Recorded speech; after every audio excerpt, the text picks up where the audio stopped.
AI, 클라우드, 그리고 눈 깜짝할 사이에 수십억이 오가는 금융거래까지 이 모든 기술의 심장부에서는요, 정말 보이지 않는 속도 전쟁이 벌어지고 있어요. 자, 오늘 바로 그 전쟁의 판도를 뒤흔들고 있는 비밀병기 ROAC에 대해 아주 제대로 파헤쳐 보겠습니다. 아니, 수조 원을 들여 만든 최첨단 데이터 센터가 왜 때로는 거대한 주차장처럼 꽉 막혀버리는 걸까요? 이 질문에 대한 답을 찾으려면요, 모든 문제의 시작점, 바로 병목 현상이라는 것부터 짚고 넘어가야 합니다. 자, 상상 한번 해보세요. 명절에 택배가 산더미처럼 쌓인 우체국인데 직원이 딱 한 명뿐인 거예요. 모든 소포를 이 직원이 일일이 확인하고 주소 쓰고 도장 찍고 바로 이 직원이 컴퓨터의 CPU입니다. 데이터라는 소포가 전부 이 CPU를 거쳐야 하니까 당연히 시스템 전체가 느려질 수밖에 없는 거죠. 이게 바로 전통적인 방식의 한계입니다. 그런데 만약에요, 이 정신없는 우체국을 그냥 건너뛰고 출발지에서 목적지로 데이터를 바로 쏴주는 초고속 직통 택배가 있다면 어떨까요? 와, 상상만 해도 속이 시원하죠? 바로 그 역할을 하는 게 오늘 우리가 이야기할 ROS입니다. CPU라는 중간 관리자를 그냥 아주 시원하게 패스해버리는 거죠. 자, 보세요. 이게 바로 그 답답한 기존 방식입니다. 애플리케이션이 데이터를 보내면 그걸 운영체제 OS가 받아서 처리하고 또 CPU가 일일이 관여해서 네트워크 카드로 보내고, 와, 단계가 너무 많죠. 데이터 하나 보내는데 허락받아야 할 곳이 너무 많은 거예요. 이 불필요한 과정 하나하나가 전부 다 속도를 깎아먹는 주범이었던 겁니다. 자, 그럼 로시에는 어떻게 다를까요? 한번 보시죠. 와, 정말 말이 안 되게 간단해졌죠? 애플리케이션에서 네트워크 카드로 그냥 다이렉트입니다. 중간에 거추장스러운 과정이 싹 사라졌어요. 이런 이 CPU는 다른 중요한 일에 집중할 수 있게 되고 데이터 전송 시간, 즉 지연 시간은 말 그대로 순삭되는 겁니다. 이게 바로 로스의 힘이죠. 아니, 근데 이게 대체 어떻게 가능한 걸까요? 중간 단계를 건너뛰는데 데이터가 엉키거나 사라지진 않을까요? 네, 바로 그런 마법 같은 일을 가능하게 만드는 몇 가지 핵심 기술들이 있습니다. 지금부터 그 비밀 병기들을 하나씩 살펴보겠습니다. 로세이는 혼자 일하는 게 아니라 아주 환상적인 팀 플레이를 펼칩니다. 먼저 이 팀의 에이스, RNIC. 이 똑똑한 특수 하드웨어가 모든 걸 가능하게 만들고요. 그 다음 데이터가 손실되지 않게 꽉 잡아주는 DCB와 PFC가 있습니다. 얘네들은 데이터 고속도로에서 충돌 사고가 나지 않게 신호를 제어하는 교통 경찰 같은 역할이에요. 마지막으로 EC에는 교통 예보관입니다. 저 앞에 길이 좀 막힐 것 같은데요? 하고 미리 알려줘서 데이터가 막히지 않게 우회시키는 거죠. 이 환상의 팀워크가 바로 로시에의 비밀입니다. 방금 여러 기술들을 소개해드렸지만요. 사실 이 모든 걸 가능하게 하는 슈퍼스타가 있습니다. 이 쇼의 진정한 주인공이죠. 바로 특별한 하드웨어 하나입니다.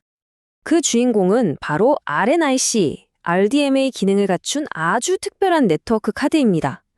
이 RNIC가 바로 로세 시스템의 심장이자 엔진인 셈이에요. 아까 그 바쁜 우체국 직원, CPU를 전혀 괴롭히지 않고 모든 데이터 배송을 자기가 알아서 처리해버리는 뭐랄까 자율주행 택배 트럭 같은 존재라고 할 수 있겠네요. 자, 그런데 이 로세도 처음부터 완벽했던 건 아닙니다. 기술이 발전하면서 진화를 거듭했거든요. 그래서 크게 두 가지 버전이 있는데 바로 V1과 V2입니다. 이 둘의 차이점을 알면 로세가 어떻게 지금처럼 강력해졌는지 그 역사를 엿볼 수 있습니다. 로시버드를 한마디로 표현하면 동네 전문가예요.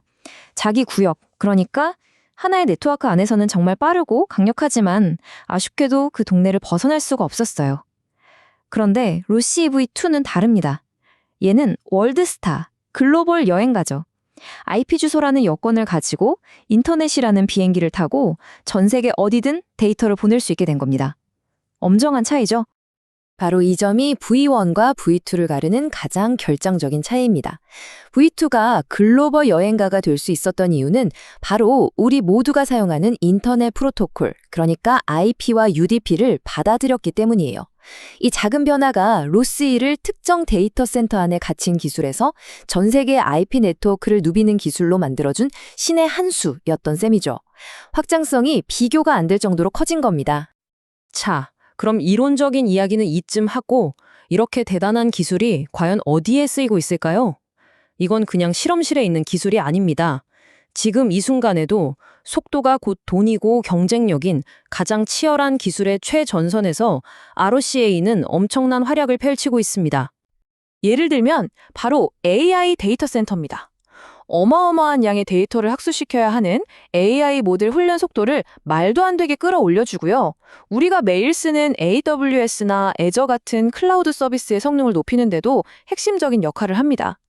뿐만 아니라 1000분의 1초, 아니 100만 분의 1초를 다투는 금융가의 초고속 거래 시스템부터 빅데이터 처리까지 정말 속도가 필요한 모든 곳에서 로시가 보이지 않는 영웅으로 활약하고 있는 거죠.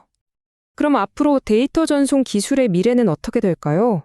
사실 이 분야에는 절대 강자가 되기 위한 보이지 않는 왕좌의 게임이 벌어지고 있습니다. 그리고 로시는 그 왕좌에 도전하는 가장 강력한 후보 중 하나입니다. 전통적인 강자는 인피니밴드라는 기술이었어요. 성능은 정말 막강하죠. 하지만 치명적인 단점이 있었습니다. 너무 비싸고 전용 장비만 써야 하는 폐쇄적인 구조였죠. 그런데 로시는 달라요. 성능은 인피니밴드에 버금가면서 우리가 이미 쓰고 있는 표준 이더넷 장비를 그대로 쓸 수 있습니다. 이건 정말 게임 체인저죠.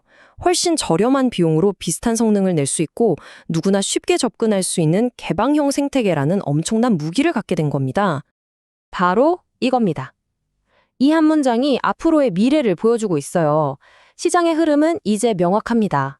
더 이상 소수만 사용하는 비싸고 폐쇄적인 독점 기술이 아니라 ROCA처럼 강력하고 저렴하고 모두에게 열려있는 표준 기술이 대세가 될 거라는 강력한 선언이죠.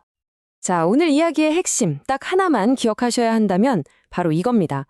로시의 가장 중요한 가치는 그동안 일부 전문가들만 사용하던 초고성능 기술을 우리에게 너무나도 친숙한 이더넷이라는 광장으로 끌고 내려왔다는 점이에요. 말 그대로 기술의 대중화를 이뤄낸 거죠. 이게 로시가 앞으로 더 중요해질 수밖에 없는 이유입니다. 자, 이렇게 로스 덕분에 우리는 네트워크라는 아주 큰 숙제 하나를 해결했습니다. 그런데 기술의 발전이라는 게 참 재밌어요. 하나의 병목을 해결하고 나면 전혀 예상치 못했던 새로운 병목이 우리를 기다리고 있거든요. 이제는 네트워크가 스토리지보다 더 빨라지는 시대가 왔습니다. 그렇다면 우리가 풀어야 할 다음 숙제, 다음 병목 현상은 과연 무엇일까요? 여러분은 어떻게 생각하시나요?